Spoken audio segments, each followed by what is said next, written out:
কাকুর কাছে এই মা মনসার কথা তো আশা করি তোমরা সকলেই জানো, কিন্তু এর এক্স্যাক্ট লোকেশনটা আমরা কেউই সঠিকভাবে বুঝতে পারি না। এটা নিয়ে প্রচুর কনফিউশন। তো চলো আমি তোমাদের এই ভিডিওর মাধ্যমে বলছি তোমরা এখানে কিভাবে যাবে।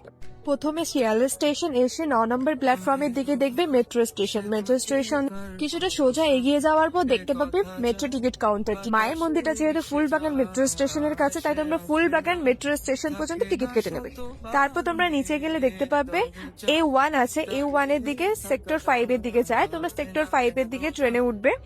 ট্রেনের মধ্যে যদিও দেওয়া আছে মেট্রো স্টেশনগুলির নাম, শিয়ালদার পরের স্টেশনটাই ফুলবাগান মেট্রো স্টেশন। তোমরা ফুলবাগান মেট্রো স্টেশনে নেমে ডান দিকে সোজা এগোতে থাকবে, দেখবে সিঁড়ি আছে।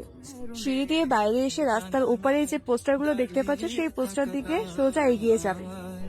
সোজা হাঁটা পথে মাত্র 15 মিনিট লাগবে। আর যদি তোমরা অটো করে যেতে চাও তাহলে তোমরা কাকুর কাছে মোড়ে নামবে, সেখান থেকে আবার রিক্সা করে যাবে। তোমার কাছে 30 টাকা ভাড়া চাইবে। তুমি যদি বলো তাহলে তোমার কাছে 25 টাকাও ভাড়া নেবে। আমি বলবো যদি তোমরা পারো তাহলে তোমরা হেঁটেই যাও, কারণ কাকুর কাছে মোড় থেকে মাত্র 3-4 মিনিটের হাঁটা পথ হবে।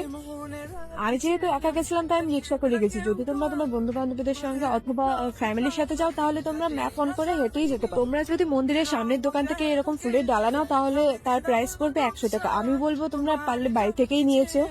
আর মন্দির খোলা থাকে সকাল 6টা থেকে 11:30 পর্যন্ত, আর বিকেল 4টে থেকে রাত 8টা পর্যন্ত। এই জাগ্রত মা মনসার কথা এত শুনেছি, ইনস্টাগ্রাম রিলে দেখেছি, সেই মতো আমিও মায়ের কাছে একটা জিনিস চেয়েছিলাম, তা আমি পেয়ে গেছি 1 সপ্তাহের মধ্যে। আর এই কারণেই মাকে সামনে থেকে ধন্যবাদ জানিয়ে আসলাম।